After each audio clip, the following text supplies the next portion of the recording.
Mr. Senku Maimani, who the National Institute is responsible for the sponsorship of the seminar. We also want to welcome Aparjit from the ORF in India, and Chao Cheng from Fudan University in China, who's also working on this project. Unfortunately, we could not get the colleague from Brazil because of the time difference, and we could not get the colleague from Russia, who's next to Chao Cheng. That's it. Oh, that's John. Oh, and we want to welcome also our partners and associates from Germany, GIZ. John Hart is there. I don't know, the image is not very clear, but you will see him next to Chao Cheng from China. So the program we then have to adjust, and we'll just do one session, because the second session was basically to accommodate the colleague from Brazil. But since he's not going to be available, and the colleague from Russia will not be available, we'll just continue. I'd like to appeal to all of you to please sign the register that will be going around, so that we have a record of your presence at the seminar. After the seminar, we will then talk about what we will do with the paper with the National Institute, and follow up from there. The seminar is looking at financing clean technologies in BRICS. This is a project we started in 2015 when I presented a paper at the preparatory meeting in Paris for the COP21 discussion. And my trip was financed by the GIZ at that point in time. The idea was that if we want to move away from fossil fuels in BRICS, then we need to look at alternative ways of doing this. Unfortunately, at that point in time, renewable energy, which was one of the best alternatives, proved to be expensive and intermittent. So the idea was that countries such as China, who produces huge amounts of carbon emissions, and India and South Africa and Africa, are basically dependent on coal for their energy needs and for producing electricity. The idea is that is there a feasibility argument for using coal in a cleaner way, or for moving away from transiting to more renewable energies? Since then, there has been major efforts, and South Africa has moved away from coal to some degree. But even countries like Germany are still producing 30% of the carbon emissions in Europe because of the use of coal. So it's linked to the political environment in Germany and the coal unions and the industries in that country.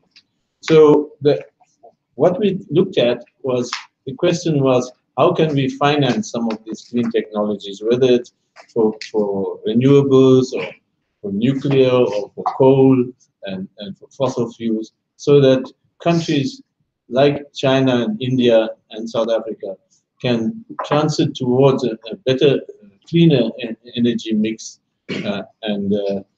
but still use, not break away completely, include coal in the mix that they have currently. And South Africa's energy mix does include coal and nuclear and such. So the paper focuses on those issues, and the person who led was a principal investigator, was Mr. Kamleshan Pillay, here next to me, from UKZN, who's an associate of the BRICS Research Center at the HSRC. And he developed further the paper that I had started and looked at research. We have Chao Cheng from Fudan University in China, and she has worked on looking at some of the work being done by the Chinese coal industries and how they are working towards cleaning up the technologies for the use of coal.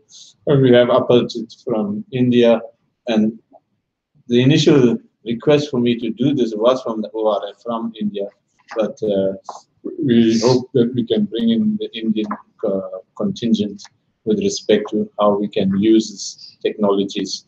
So we have the three main partners for this project from India, China, and South Africa. And I'd like to now hand over to Mr. Pillay to take us through the presentation, and then we'll break for questions afterwards. Great. Well, thank you all for joining. I mean, it's a pleasure to meet all of you in the room and virtually. So I'll just start off with a bit of my background. I'm a climate finance specialist, and it's a very, I'd say, new area. You know, it's kind of, you know, moved away from being about international climate funds to being more about a variety, you know, of instruments, but then about the sectors as a whole. And this project really looks at how we can transition energy technologies and how we can finance them, but through the lens of climate change, considering that a lot of the renewable energy sources are useful in the mitigation context for climate change. So I'll start off with just a bit of background. I'm not sure how many individuals in the room are specifically, you know, energy specialists or financial specialists, but I'll start off by just talking about some of the barriers, and I'm sure most of you are quite affair with these.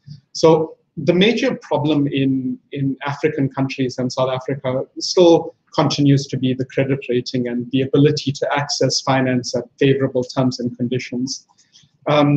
It's a problem that, you know, is kind of made worse by the economic situation currently in South Africa. And this, you know, makes a huge problem with trying to get projects that are large in size to be financeable by our by other developing countries, but South Africa as well.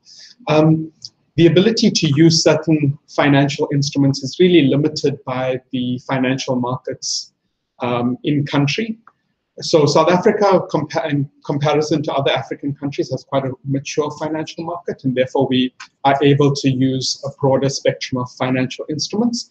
But in other developing countries, it may not be the case. So I bring up, so point 3 and 4 are kind of interlinked, and it really relates to the capacity of different financial institutions and their ability to use financial instruments effectively. Some of the instruments that I'll discuss later in the presentation are quite new, and therefore capacity and awareness training of financial institution individuals is needed initially to kind of catalyze the market. And then, owing to policy constraints, certain energies may not be that feasible initially. So, I mean, and this is really a policy question. So just to give you some context, you know, from 2009 to, you know, I'd say about 2 years ago, the renewable energy market in South Africa was suppressed, you know, considering what it could have been initially. And, you know, we moved more towards fossil fuels despite our, you know, UNFCCC obligations and what we had initially communicated in our INDC. And I mean, this is not uncommon, you know, related to other aspects of climate finance. The enabling if the enabling policies are not present, it ultimately means that no matter how sophisticated the financial market is, no matter how innovative the financing structures are, there may always be a shortfall in achieving the objective or target. So one of the examples that I'd like to bring along is actually not from the BRICS, but from Kenya, with a project that I worked on in terms of bioethanol, where one of the real barriers was this tax incentive and import tariff, where bioethanol was being charged VAT, or VAT was being charged on top of a liter of bioethanol, and therefore it wasn't competitive with things like kerosene or dirtier fuels. And this obviously meant that the bioethanol market was quite suppressed, and therefore it wasn't taken up readily by individuals. And that's an example of, you know, policy constraint on, you know, on the feasibility of the bioethanol market, and that eventually translate into less financial options for SMMEs in the business sector to try and get involved in that particular energy technology. So, summarizing what the barriers are is that in South Africa specifically, we have a high demand for energy. We have low access, and this is, also in the case of where the access is actually coming from. And by that, I mean, we have a lot of rural areas that do not have, access to electricity. So it's this urban-rural context that also needs to be taken into consideration. And then from a developing country or emerging economy perspective, there are always competing demands. And when, countries are in a technical recession, health and education take precedence over energy at times. So in summary, there's a financing gap, and that is really because the energy infrastructure needs, or the financing for energy infrastructure, exceeds the capacity of our public budget at present. And this is well documented in South Africa, with the issues with Eskom and not being, having to take loans. And then in the African context, there's the problem of trying to balance decentralized energy and energy connected to the grid. And how does that change the financing structure? Noting that the return on investment for decentralized energy may not be that favorable for investors, and that changes the paradigm. In South Africa, that situation is not as bad as it is in other African countries, but it still remains a challenge in provinces where the energy access of rural communities is still a challenge. And then lastly, kind of the macro question is really about fossil fuel subsidies, and that they're still, quite prevalent, not just in the BRICS, but in other developed economies, and that this really hampers the transition towards a fully renewable energy market and or a more diverse energy mix, so an energy mix that has more renewable. So as I've mentioned previously, the idea is really to kind of look at financial instruments that have a climate change lens. So basically more of a focus on renewable energy, but as I'll talk about later, there may be some energies that have potential, or there may be low emission energies. So things like nuclear, even though there are issues with waste disposal, they remain, low emission energy technologies, and therefore baseload contributed by nuclear may be a feasible option from a climate change perspective. And then looking at the track record of the BRICS, so how have the BRICS been able to access multilateral climate finance?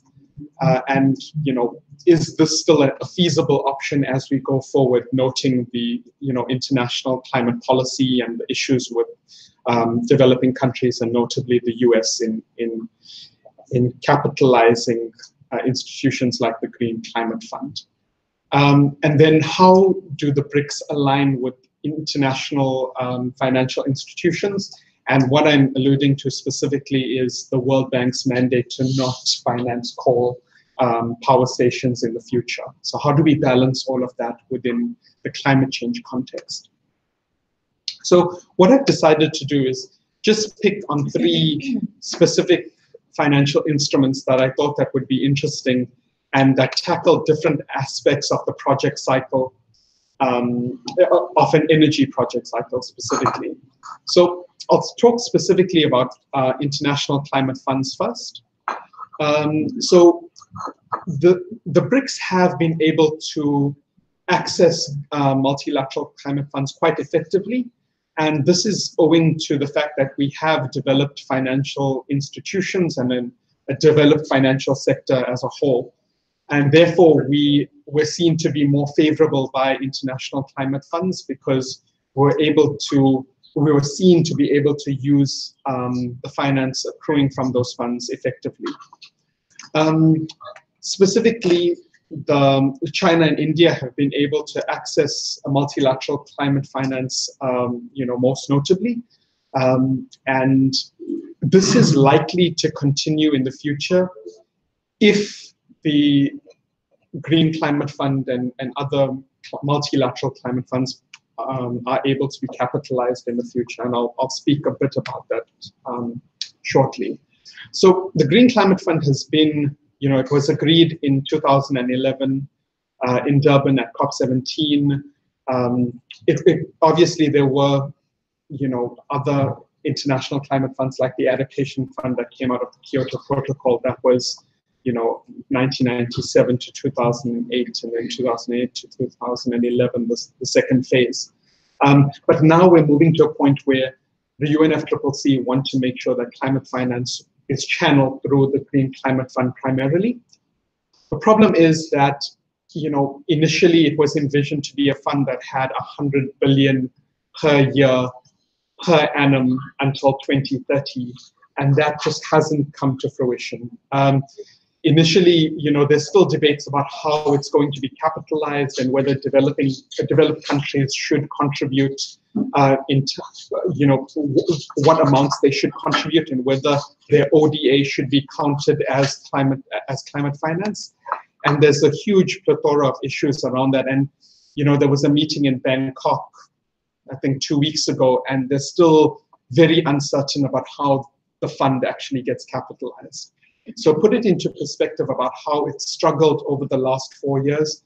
We only have 3.5 billion US dollars committed for projects as of September 2018, and that's just a once-off. That's not per year. So it kind of demonstrates, I hesitate to say the failure, but I mean, it hasn't been as efficient as it could be.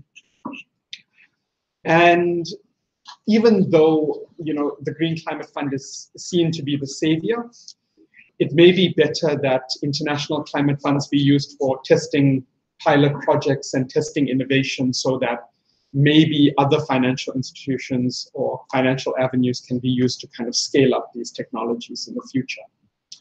So investment frameworks for energy under the climate funds are quite uncertain at present. And we'll probably get a lot more clarity at the COP coming up in Poland in December. And I say that, and yeah, I mean, I realize that maybe that's not even the case, noting the issues of climate negotiations over the years. So I'll just go back to this topic, to this graph, and I don't actually have it on the graph, but I just like to note that the project types that are seen to be more favorable by international climate funds are energy and water. Energy is quite obvious because the return on investment is there for projects, and therefore using a variety of financial instruments like loans and equity and guarantees become more viable in that context, as opposed to something that is purely adaptation based, for example, which most likely will be financed by grants. So I'll move on to green bonds. And this is a new financial instrument that has been around since 2007. The World Bank piloted the first green bond. And just for definitional issues, green bonds are exactly the same as vanilla bonds, except that their proceeds are kind of earmarked for green projects. The market, from 2007 to 2011 was quite suppressed. This was because, a lot of people thought that green bonds were, a gimmick, to be quite frank, that, they didn't really do anything different to traditional vanilla bonds. And there was questions to why these financial instruments were even issued in the first place. As, moving, further to that, we've kind of seen that green bonds have been able to access a different set of institutional investors, and they have changed the mandate away from, from investors that have moved towards fossil fuels, and now we're seeing a different set of investors that are, more focused on responsible or socially responsible investments. And this has really been kind of enabled by the UN principles for responsible investment, and initiatives such as the Task Force on Climate-Related Financial Disclosure will kind of enable that in the future if financial institutions can see physical risk being integrated into their portfolios. So in short, green bonds can be something that can help catalyze additional investment for energy.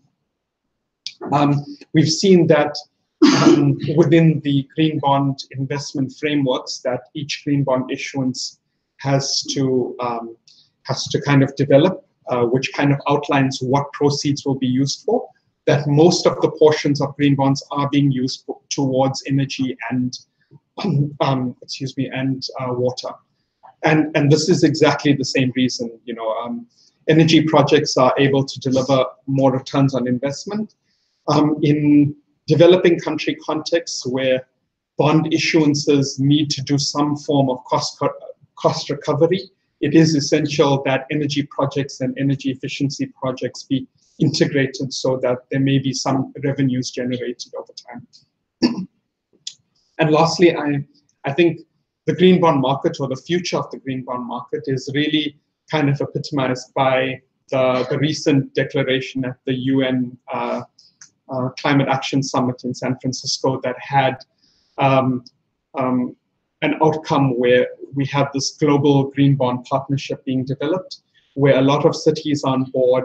We have a lot of financial actors such as the World Bank and the European Investment Bank joining forces to kind of make sure that the green bond market grows in the future. Just to give you an idea of scale, the green bond market has $389 billion outstanding, right? So they've managed to issue bonds that are equivalent to that amount. And I think there's a stark difference between the Green Climate Fund and green bond issuances, and it kind of shows you the difficulty with mobilizing private capital and as opposed to public. And I think that demonstrates it quite well when you compare green bonds and multilateral climate finance.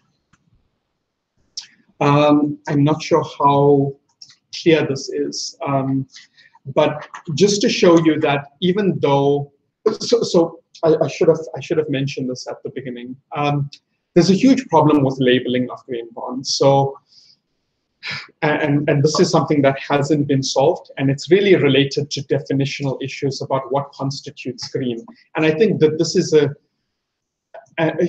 very important point for BRICS countries, because the definition of green may differ between developed and developing countries depending on the priorities and the resource in country. At present, some of the guidance about what constitutes green delivered by Cicero and the Climate Bonds Initiative are quite different, and the focus is on low emission energy technologies and moving away from fossil fuel-based energy sources, which makes sense. But even things like CCS attached to clean coal, or the term clean coal is questionable, but that is something that the developed country issuers do not take into consideration. Whereas if BRICS countries would like to issue green bonds, it may be something for countries to consider. And I'm ignoring the fact that CCS has high costs. So if that is still a potential option, then that can be worked into green bond investment frameworks. I'd like to note that standards for green bonds are not really present. I mean, they're guiding principles that ICMA have delivered. So therefore, there is some kind of leeway in countries developing or issuing their own green bonds and what kind of standards they'd like to attach to those green bonds. So in reality, it is feasible to issue green bonds that have some proceeds earmarked towards coal with CCS, although that probably won't be the case in developed countries. So just lastly, I'd like to talk about something that isn't currently written in our paper, and that's really related to risk insurance. Most of my work in the last 2 years has been on climate insurance and climate risk insurance. And I thought it would add a different dimension to this discussion, noting that green bonds are mostly for, kind of capital raising or initial capital raising for energy infrastructure. Risk insurance is really about exploring the de-risking component, or, trying to understand what kind of financial instruments may be useful for catalyzing further growth of a particular energy technology. So I'll speak about the example shortly, but one of the examples that we've looked at is geothermal energy, and this is not in the BRICS. So recently Kenya has also done some work in geothermal exploration. And because it's such an untested energy technology, they required some sort of guarantee or insurance system to kind of make sure that private investors would be able to, were made attractive to this particular type of energy technology. So they developed a geothermal risk insurance, which is really to focus on drilling and exploration for geothermal energy. And it was well received by the market, and it was able to catalyze private investment to come in and take over. Noting that, insurance is not a silver bullet. It's not meant to be used in isolation. And also there are complexities with this kind of instrument, and a lot of financial institutions don't really know its application. So it probably requires some kind of public-private partnership to be made viable. And this model could potentially be applied to CCS, where some of the benefits of CCS are quite uncertain and they have high initial capital costs, even though that they may be able to deliver electricity later on. So this is a graph of that particular project, and it shows the high. I don't know if my mouse is visible, but if you look at the left-hand side of the graph, it really shows you that without any kind of insurance mechanism or guarantee mechanism, the ability to attract private finance is quite limited. And this is owing to just the risk being too high for private investors, even though initial exploration showed that there may be a business case for geothermal energy. And this is not uncommon with energy sources or energy technologies that are quite new to market, quite unproven.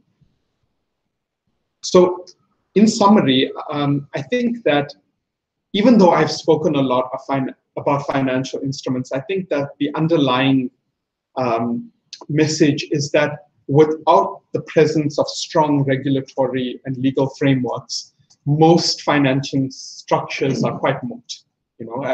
And we've seen that in all of our countries, and I'm sure our colleagues from India and China will speak about that in the future, in their discussions. And therefore, it may be wise to adopt a kind of blended finance approach. So using public finance to kind of leverage private. And that sounds like a pretty obvious statement, but it isn't being done as effectively in the current financial structures that are present. And just to go back to the multilateral climate fund discussion, if multilateral climate finance was used to de-risk certain investments to bring in private sector, that could be a viable option. And it could use a lot less climate finance as opposed to using a greater source of public climate finance for an entire energy project. And ultimately that, this comes back to greater capacity and awareness of our financial institutions about them understanding what are the new innovations out there, what are the new financial instruments that can be used. For example, in the green bond market, most of the green bond growth in emerging economies has happened in India and China, whereas Latin America and African markets have lagged behind.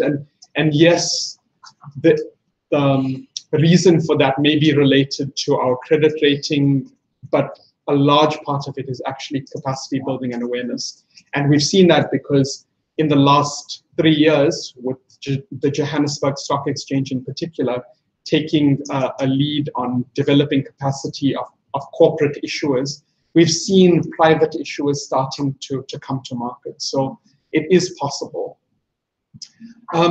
So I'd like to stop there, and I think our colleagues from India and China can take over and talk about the experiences in China and India related to instruments and barriers. Okay, thank you very much, Congratulations. I think the project covered several other issues, including the renewable history of the renewable energy process in South Africa, and looking at other issues which other team members will discuss, including Mr. Cyril Prinsloo, who has just joined us. Welcome, Cyril.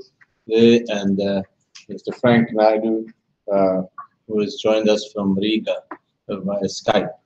So welcome, Frank, if you can hear me. Yes. Thanks. Okay.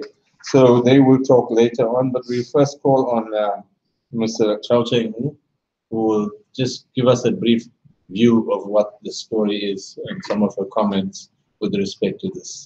So Chao Cheng, can you hear me? Yes, I can hear you. I just want to say something about the development of clean coal technology in China, and also the challenges in China's clean coal utilization. So first, about the development of the CCT in China. Advanced coal-based power generation takes a primary place in China's CCT development. China's power sector has achieved significant progress in technology innovation, with the overall efficiency of the coal power fleet rising from 32% in 2002 to 36% in 2012. And this is mostly due to the rapid development of the technology, with the proportion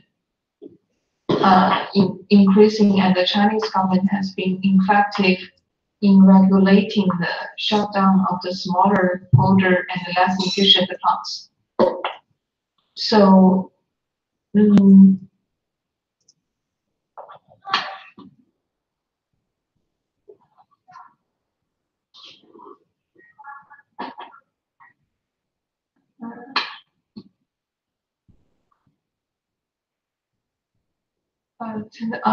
but now the clean coal technology in China is not that.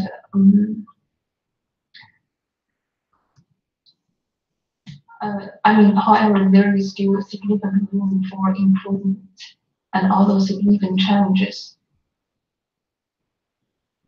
So, from the perspective of the industry as a whole, China's coal industry is facing more challenges now than in previous times, including low competitive capacity, high mortality incidence, and poor energy efficiency and emission reducing policies.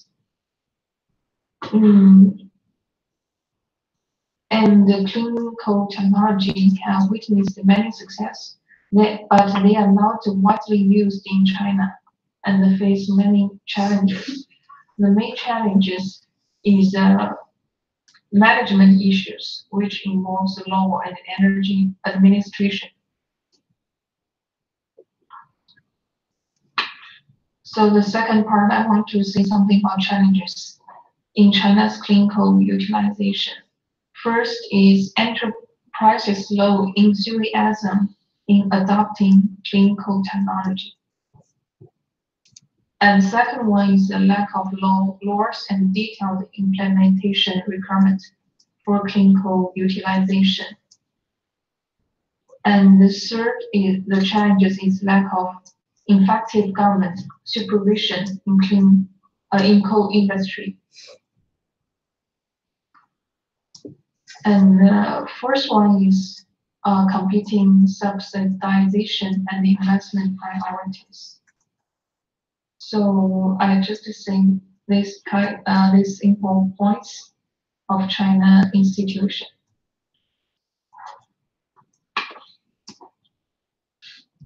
Okay, thank you very much, That's Ajay. all. Thank you. Thank you very much, Ajay. I think that raising the challenges of using clean technologies for coal.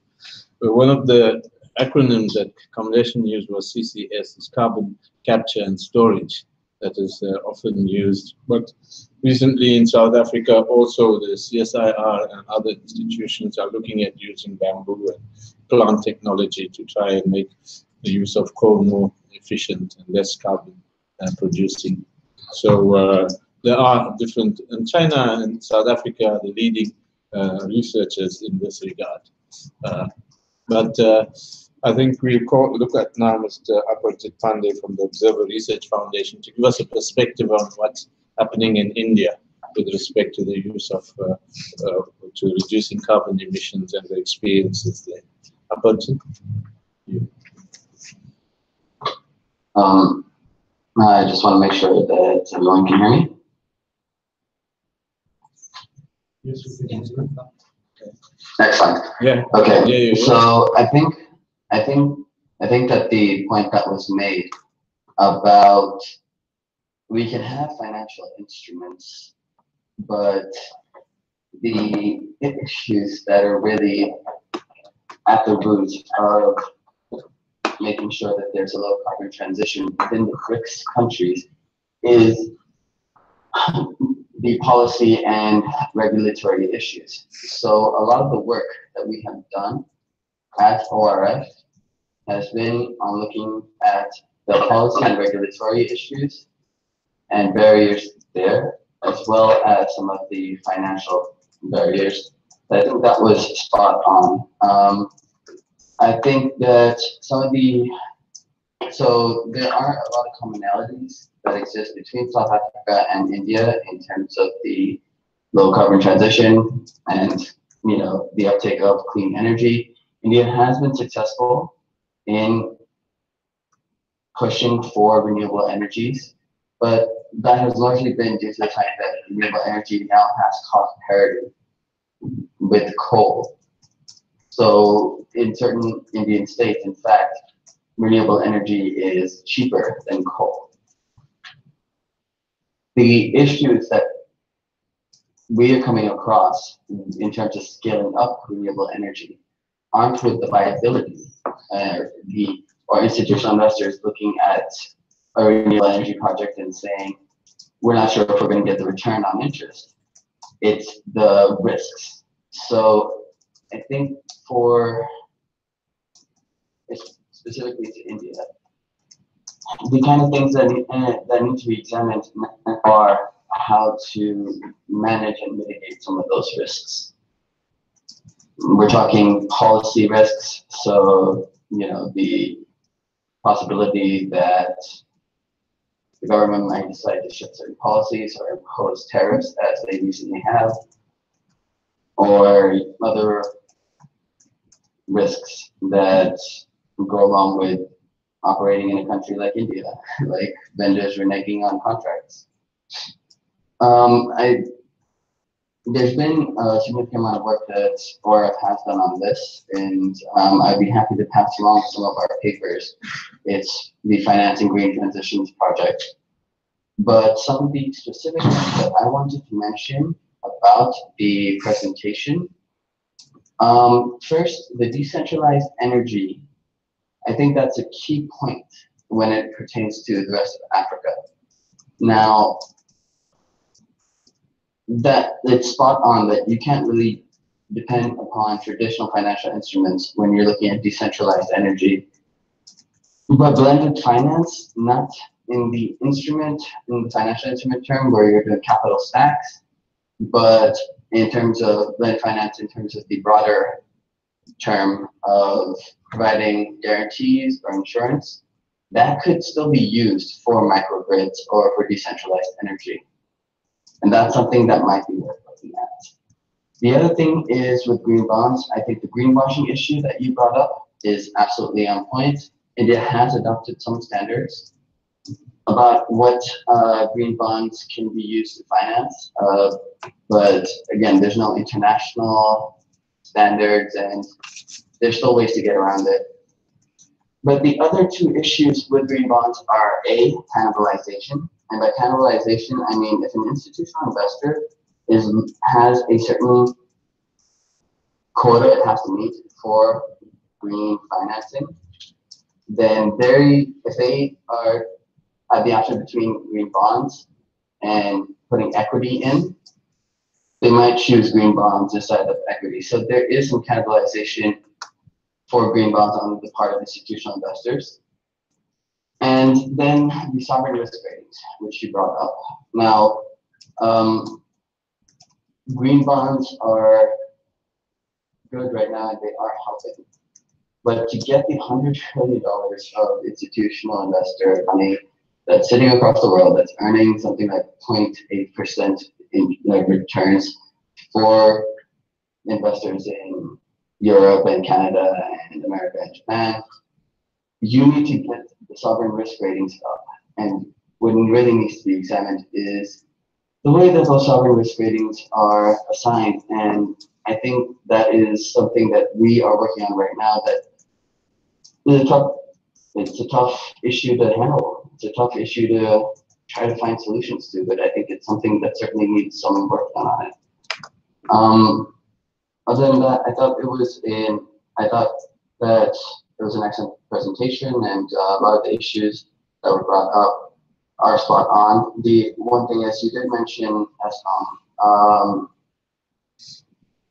Now I know that when we were doing our research last year in South Africa, a lot of the people we were talking to brought up ESCOM as an issue. I'm not sure if after elections it's been different, but that is something that you only kind of touched upon.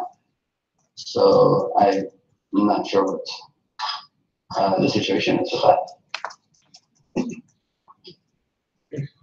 Thank you very much, Apajit.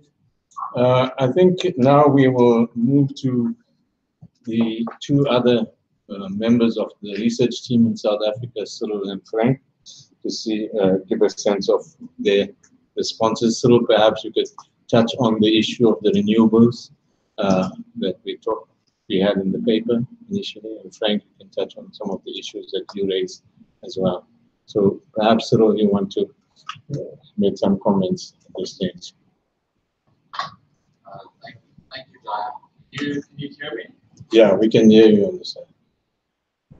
Thank you, Jaya, and thank you, Kamlesh. I think you did a really good job of sharing some of our research in your presentation. I think what I wanted to share with you this morning is two issues that we've been working on lately that's very much related to this discussion around infrastructure financing, related to Africa, the continent. Of course, we know China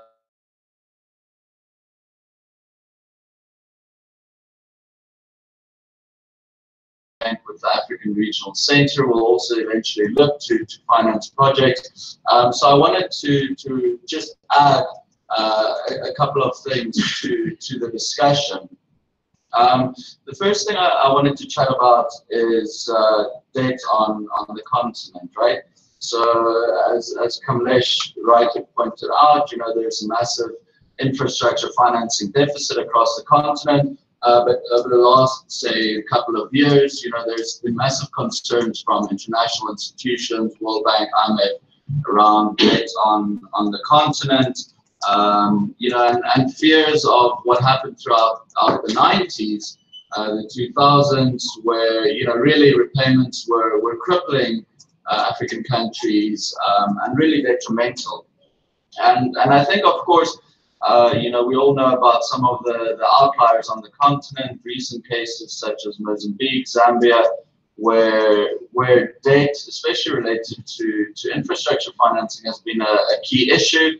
But overall, what we've done is a mapping of across the continent, and what we've seen is that levels are not yet at levels of debt is not yet where it was during the 90s.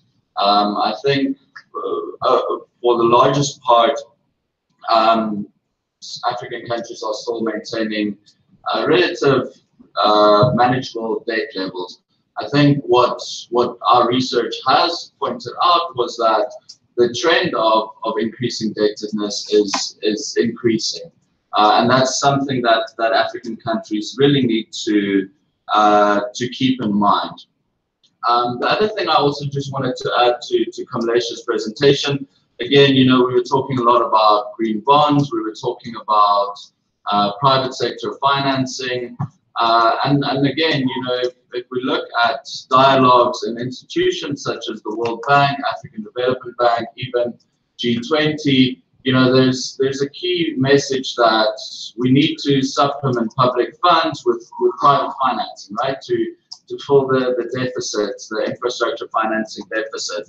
And certainly, I think there's a lot of positives, again, as Kamlesh highlighted, in terms of bringing private financing in. I just wanted to raise 3 issues related to private financing that we need to keep in mind as private sector contributes to development finance. The first one is, and this is clearly something that we've seen over the last couple of years, private sector finance is considerably more expensive, and the terms and conditions related to private finance is often worse, right? They have shorter maturities, so I think we need to keep that in mind. The second thing that I think we need to keep in mind when we talk about private finance, and this is what we saw with the HIPC initiatives from the 90s and 2000s, is that when countries are in debt distress, private sector financiers, smaller MDBs, bilateral donors are less flexible to renegotiate the terms of loans. So certainly we need to keep that in mind. And then the last thing that Kamlesh also spoke about relates to risk, right? So Kamlesh, you spoke about de-risking investment, and certainly that's been a massive part of this discussion around bringing private sector into the fold. I think what's a little bit concerning for me is that often the discussion leads to de-risking for the private sector and shifting that risk to sovereigns, right, through sovereign guarantees. And again, this relates back to the conversation about debt on the continent. So certainly, I think that's something we need to keep in mind when we talk about bringing private sector financing into developments across the continent. Thank you. Thank you very much, Cyril. Frank, you want to make some comments? Yeah, good morning. I just wish to make 3 comments on the shale side. Just following on what Cyril said, the renewable energy side, looking at financing in the shale sector. Well, first of all, the government is intent on moving on shale. And there are some issues that are at hand, which I'll go through very, very quickly. But clearly, the government's wanted to look into clean coal technology, as well as into shale gas and renewable energy. Now, on the finance side for shale, basically, it's a very controversial sector, and it's the developers that bring in all the cash when that happens. So from that point of view, I don't think that in South Africa, in the foreseeable future, there's going to be any sort of green financing towards that extent. In America, the banks have been very good about having next to the shale gas sector for a long period of time. And they also have that history of oil and gas, and banks pumping oil and gas sector. So to move on to the next point, what we're really questioning right now on the shale gas side is the country's readiness to actually move into some kind of exploration of that type. The issue that we have found right now, and all the researchers in the sector seem unanimous, is that there is certainly a lot more need for reliable local research, and the American scientific research in the South African sector is flawed, and we cannot go by that any further. The third most important thing, and I think Kamlesh touched on it as well, is on capacity building. To that extent, we had 2 focus groups in the Eastern Cape 6 weeks ago of 40 respondents each. And one thing that came up very, very clearly is that although there are renewable energy projects in the area, the youth of the area had no idea of these projects and how they could actually access it. And that clearly pointed to the lack of awareness. And what we highlighted overall was that whilst governments get the laws in place in terms of regulatory and legal frameworks, capacity will take place immediately.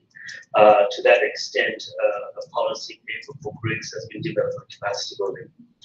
So the key that I'd like to stress is, whilst we're looking at the readiness of the market, capacity building does not take place overnight. It's a period of about 3 to 5 years to get anything substantially going through. We've made recommendations that a higher learning program at university level, undergraduate level, for a 3-year program to be considered into South African and eventually BRICS universities. And that's part of our policy paper. So thank you, Dr. Chair. Thank you very much, Frank. Now, we basically finished the presentations and discussions, inputs. I want to open the floor now for inputs from participants who are attending here. And we will take it to center by center. We'll start with Pretoria and then go to Durban and then look at Cape Town's questions. And we do a first round and then a second round and so on. So, Michael, can you help identify the speakers there for us, please? Sure. There's one hand so far next to me. Start. Yeah. Hi. Just introduce yourself. Yes, I'll introduce myself because I think it's necessary for context before I start kind of having a large amount of comments. But I think I'll also try and limit them and get a second opportunity to follow up. But my name is Penny Herbst. I worked for Eskom for 32 years, retired a few years back. During my work with Eskom, I started the development finance division, amongst others, and was involved in the large coal financing by the World Bank and the African Development Bank. So I've got a bit of that perspective. Part of what we were doing there is also trying to raise finance for some renewable energy projects. And I can give you some background to that, but not in this intervention. And also via that, accessing for the first entity in the country to access CTF via SIF. So I saw, you mentioned SIF, so we did the first SIF project in South Africa. And a lot of blending via all of the alphabet soup as far as DFI and FIs are concerned. After that, I did some work with the Green Climate Fund, so I've got that background as well. I was part of the first accreditation panel of advising the board of the GCF. That was up until October last year. So I'm very familiar with the accreditation fund because that was usually a proxy for standards for accreditation. So I've gone through that entire kind of space of development finance, climate finance, and I can give some feedback. But I think the main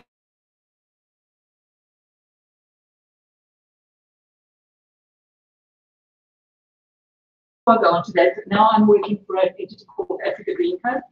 We're a not-for-profit in the UK, and we try to establish a creditworthy off-taker to address creditworthiness, and also have a look at what alternatives there are to guarantees. So my really pet passion subject is we have to move away from guarantees.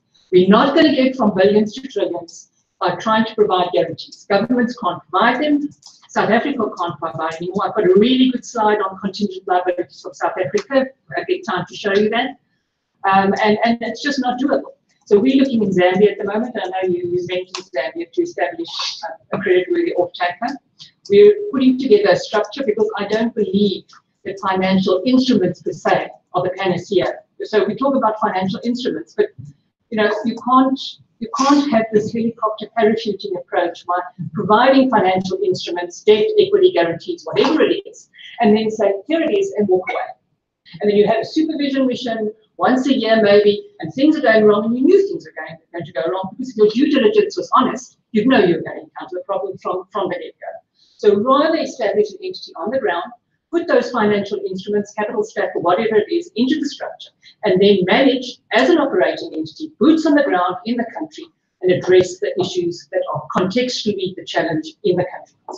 And there are overlaps with these challenges, but there are specific. You look at Zambia, for instance, you've got a huge difference between what private sector wants to pay for the power and what it actually costs to produce.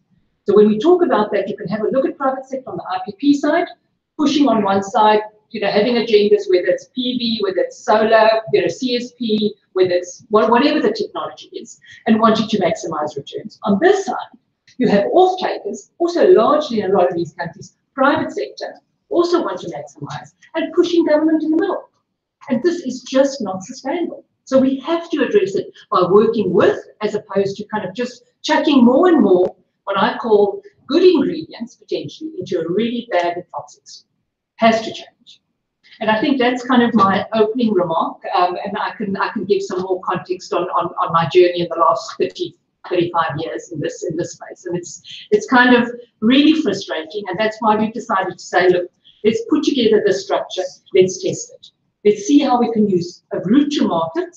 So working on the ground, having some flexibility in the PSA on the other side. So if the country can't pay, or the demand is not such, have a look by using SAP, the South African Power Pool, and trade that energy elsewhere, and make the market a lot more liquid and a lot more transparent, because ultimately that's the only way you're going to get there. You're not going to get there with these current bit-by-bit structures, fragmented, and the risks constantly being pushed onto governments. There has to be a recognition that the broader space, whether it's private sector business, whether it's also to a large extent, residents and consumers like myself, and in that, one has to look in the developing countries how you protect the poor. So that's a key, because it comes up again and again with regard to the political and regulatory environment. So if one can isolate that, but do it sensibly and transparently, and make sure that those that can afford to pay do pay, and they pay for it via a really cost-reflective tariff. And we can talk a lot about cost-reflective tariffs, because I don't think people know what cost-reflective tariffs really do. Yeah, so you can see I'm quite passionate about this, and I've got loads and loads of comments in the slides, but I don't want to dominate the conversation. But I'd love to share our model. Just a bit of context, not-for-profit. We've been funded by the Rockefeller Foundation out of New York, Convergence Blended Finance, because we're a blended finance kind of structure via the capital stack. And we also in our stack accessing the European investment plan by their guarantee, Green Climate Fund, and the African Development Bank, and putting that all together and trying to get the mindset changed about managing the country context and addressing affordability constraints on the one side. Thanks very much. Thank you, Penny. Thank you. There's a second hand. My name is Buya. I'm not into finance, but I'm almost able to work on development side. My name is Buya. I'm not into finance, but there are things that I find every time we come out talk about development that I find very strange. We're always talking about lack of finance, and then we bring in finance models that are like, let's say you're coming from the UK, from the USA, it's a different market. When you come to Africa, it's a different market. I've just finished reading at this time Robert Waite's book, Government Market Systems. We're a different market. The markets that you are trying to create with your finance models are not there. What are you doing to create those markets? And when you come in there, you start saying government should intervene right now, the Washington consensus comes, now government hands off. So the model that you are saying, good ingredients, wrong place. And then I'm inspired to read, and I'm not a finance person. I read a friend, and he's a colleague. I'm not trying to promote his work. Dr. Geoffrey Kwanda from the University of Edinburgh, who's talking about innovation finance. He's taken the finance model, the innovation model from learned by all those scholars of innovation, and applied it to finance, because he was a vendor before he became a. So I think this is something that, and only this is the pharmaceutical issues, and they've taken that model to try and build linkages. This is the next thing that I'm coming to. You come in here with green funds, green energy. If you go back to the notion of green economy after the 2008 financial collapse, what was the issue of the green economy? It was about developing linkages to share development. All the money that you are bringing with the Green Fund, what linkages do they have in Africa? Because if you do that, you will have, that is the same challenge that China is having financing projects in Africa. There are no linkages with Africa. They will even bring, I was in the Asian Drivers Program in the UK. We had a joke that if you let China come in finance projects, they'll even bring the sand from China. What are the linkages? Now, then you have a problem with pay, because there is no economic activity that is paid. It's an intellectual activity, then you come with it. For me, the Green Fund, I've done a bit of work when I was at MISA on the green economy. I've called it one of the biggest enclave issues that are coming into Africa. Those are my comments. Thank you very much, Buyo. Are there any other questions and comments from Victoria? Yes, one more. Yes, my name is Susanna Capunti, and I'm the director of a company, consultancy company called Equitable Consulting today.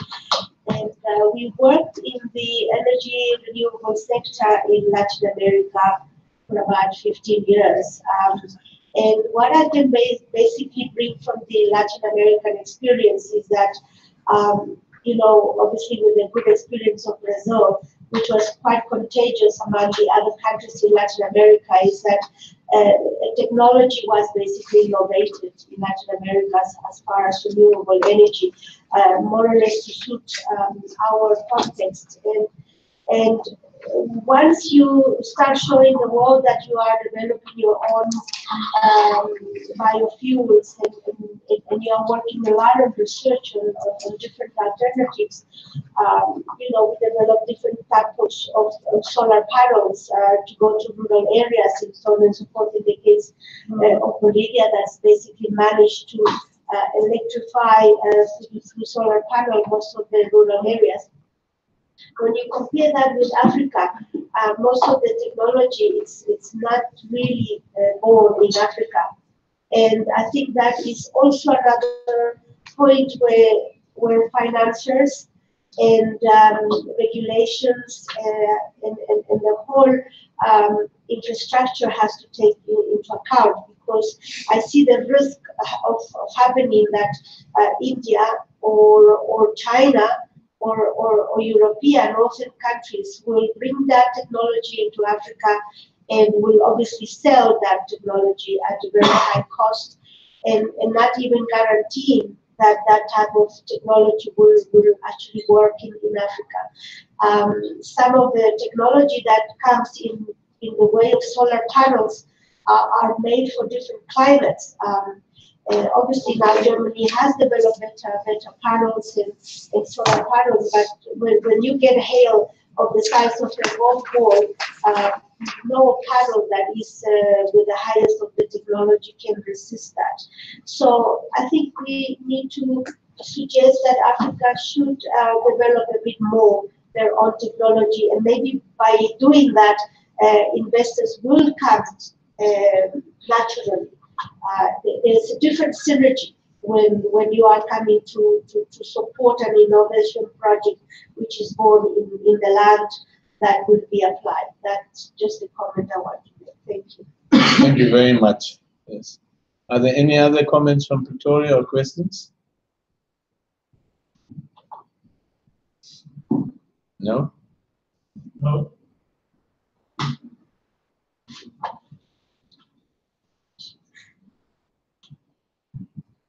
Okay, can we go to Durban? Can somebody help us there, Stephen? I'd like to open the floor to questions. Does anyone have a question? I think we don't have a question. Thank you very much. Okay. Cape Town?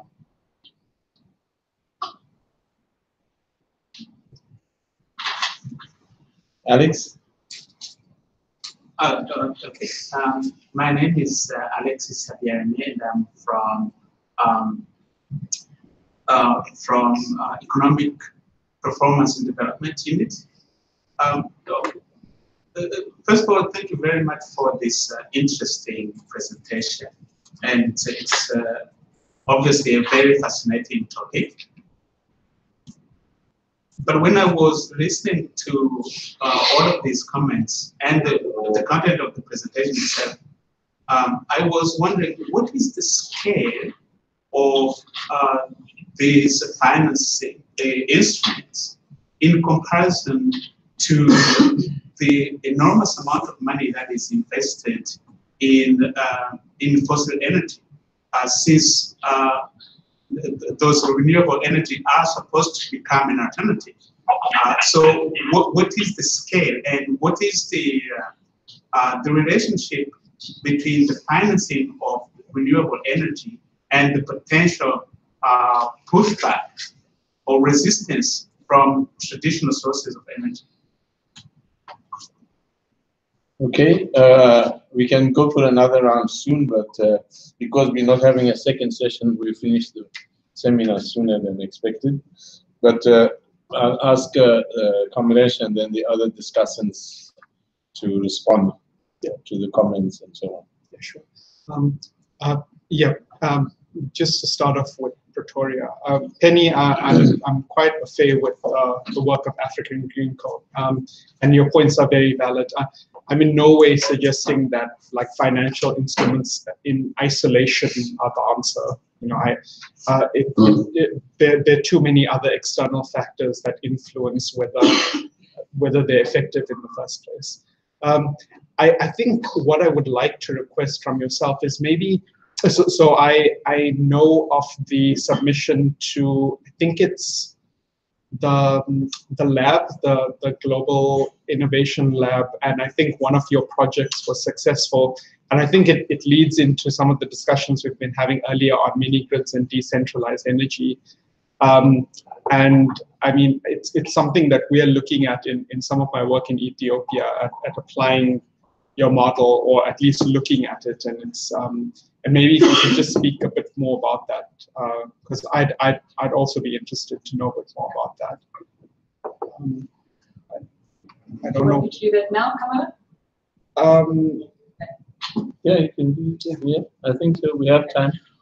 All right, great. Yeah, so I think the fundamental premise of both models, so we've got GreenCo being on-grid, the on-grid kind of creditworthy structure that I talked about. And then I think you're referring to Gates.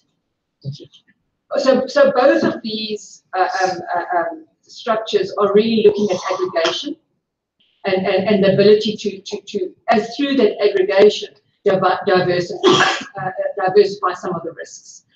Gauge is a really separate initiative, and I'm not kind of inherently involved in that. We've kind of got Lions Head Global Partners out of London that's having a look at that. But where that came from essentially is that, you know, having talked to a lot of these distributed energy microgrids, off-grid, whatever you want to call them, is that, you know, the basic solution, and I think it's really detrimental to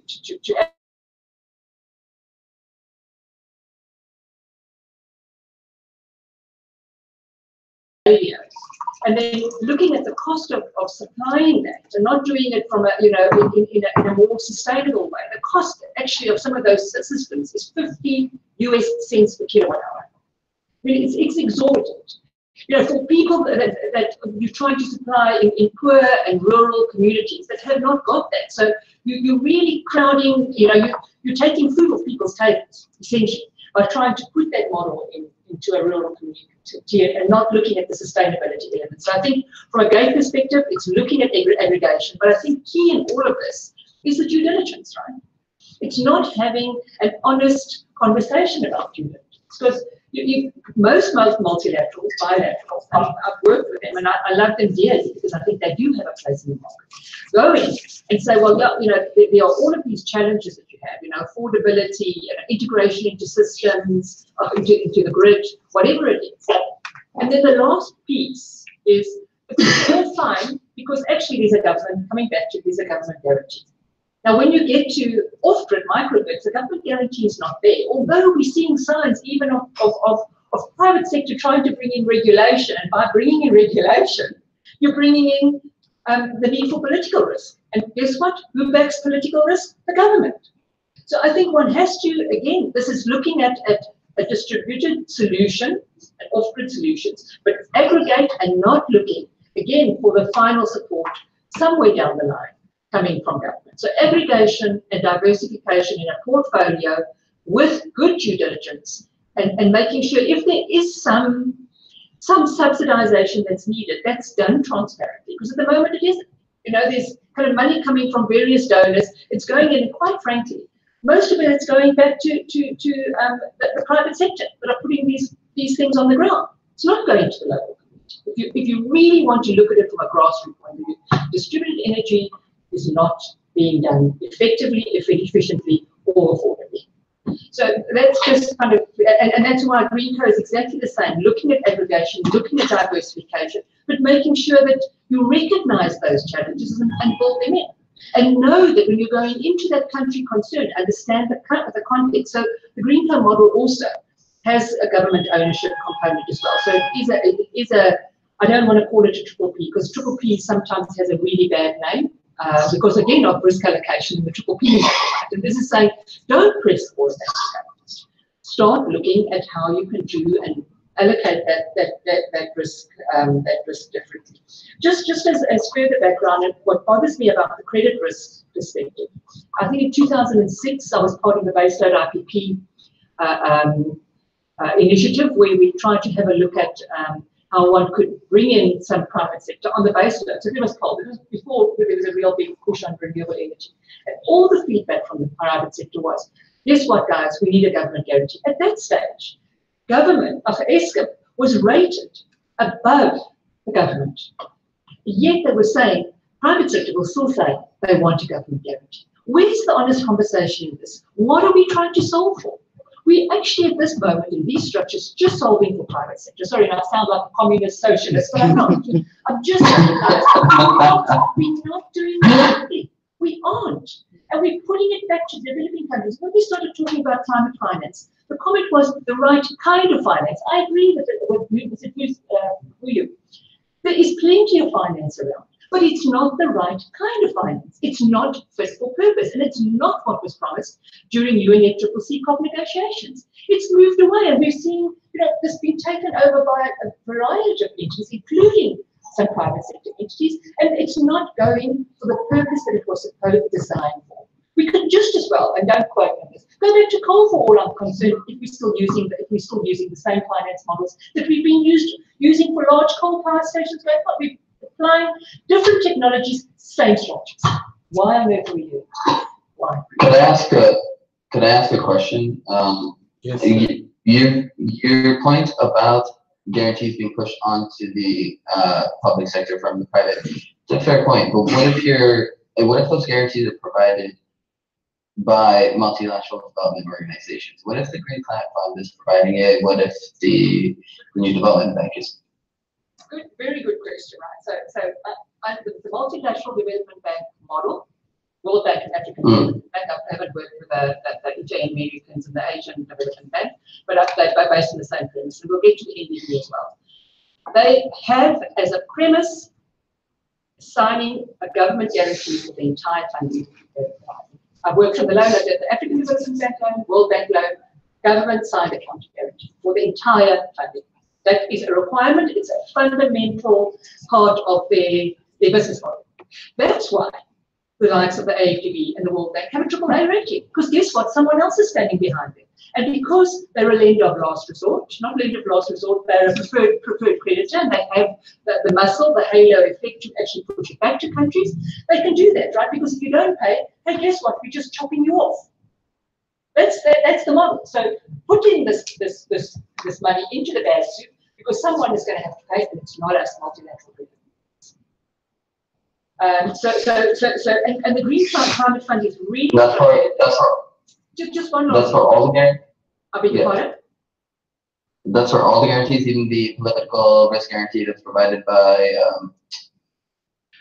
Sorry, I'm forgetting. I can give you comments on the PRG. I did the first PRG back in 2008 with the World Bank. Actually, Eskom was an owner in the Maybe distribution concession. We did the first PRG with the World Bank, the political risk, partial risk guarantee, which is essentially a risk guarantee if you don't pay. And there was some government, there was some MEGA cover as well, because I'm sure you're aware of MEGA. And Yes. The PRG requires a government guarantee. MIGA, a letter of support, and there's a lot of debate in the IMF at the moment as to what does that letter of support mean and how that gets put onto the guarantees of the government contract. Green Climate Fund at the moment is really struggling to apply its mind to providing guarantees, although it says it gives guarantees. We've had pushback because we approached them for guarantee, and they said they don't know how to account for it in their, as a contingent liability. And at this stage, it would be a 1-to-1 on their balance sheet. So if they gave a guarantee, there's no risk weighting, it's 100%, and therefore, they have to keep it in reserve, the guarantee. Okay. So guarantees, although the whole world is talking about guarantees, there's a lack of ability to apply them effectively, and even so, it still goes back onto the government balance sheet.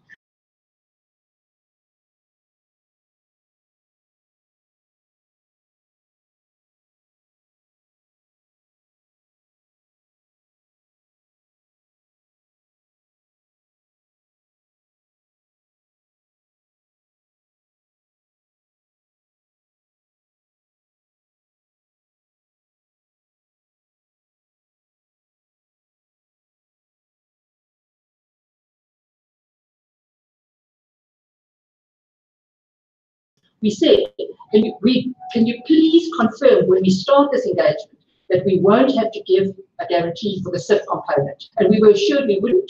A year into the negotiation, the discussion changed. You had to put that money via the Regional Development Bank, AFDB, and the World Bank, so we had to do it through both entities. And because their standards required the government guarantee, CIS said they wanted to treat it. So it was a lose-lose situation, actually, as far as I'm concerned. I am very skeptical about the models that are applied on the MFI side. Sorry.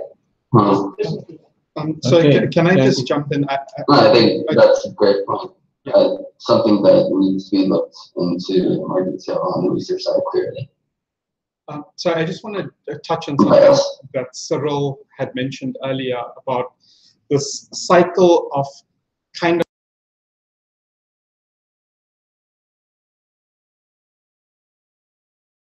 there's a tendency not to look at it for what it is, and it's still debt, even though it's going towards green projects. And I mean, Cyril, I think your point is really, relevant. Do we want to keep on pushing debt, to countries that have poor credit ratings and possibly don't have the potential to pay back those bonds? So I just wanted to mention that currently in the green bond market, and this is the reason why we don't have many issuers from the Latin American and the African markets, is because the credit rating is so poor, and 84% of the currently issued green bonds are from AAA rated institutions, which are most likely to be in the European and North American markets. So it's a huge problem, and I mean it's this problem of needing to raise capital for green and energy for renewable energy projects. How do you do that? Through bonds, but there's the problem of, do you want to have developing countries issuing debt when they already have a debt problem? So, and it's this real cyclic problem of how do we do this if we don't do it through bonds? Yeah. Okay.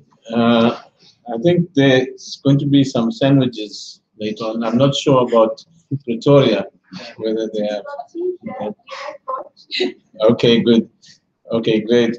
I don't know, Frank, do you want to make any responses to the questions? No, nothing further. Chache, do you have any Nothing further. responses to make? No. Okay, Cyril? No, nothing further from me. Thanks, John. Okay, we can have another round of questions if there are some pressing questions that need to be asked. And then I'll call on perhaps the National Institute to make a few comments about the process going forward. Senku, if that's okay with you. Pretoria, are there any other questions? Me again. No, I'm sorry, I don't want to dominate the question. No, that's fine. It's good to have somebody from the coalface, so to speak. Yeah. Sorry, so I'm not here to sell green co, right? Let's make that clear. I'm here to collaborate and to share experiences and make sure that we try and get onto the same page. I mean, at some stage, there's got to be a different force. So I'm kind of instigating a bit and stirring the pot and saying, look, guys, let's we try to collaborate as widely as possible. And one or two of the multilaterals have been really not engaging, right? Because they see, they've got the guarantees departments and their model is their model. But sometimes we have to push back because, and it's really convenient to do these one-on-one fragmented projects. You've got a project here, you do a project there, and the kind of negotiations get done. And it's, and when you bring them all together, then you see what a mess you've created. But that doesn't matter, right? Because, people have committed themselves and you're locked in.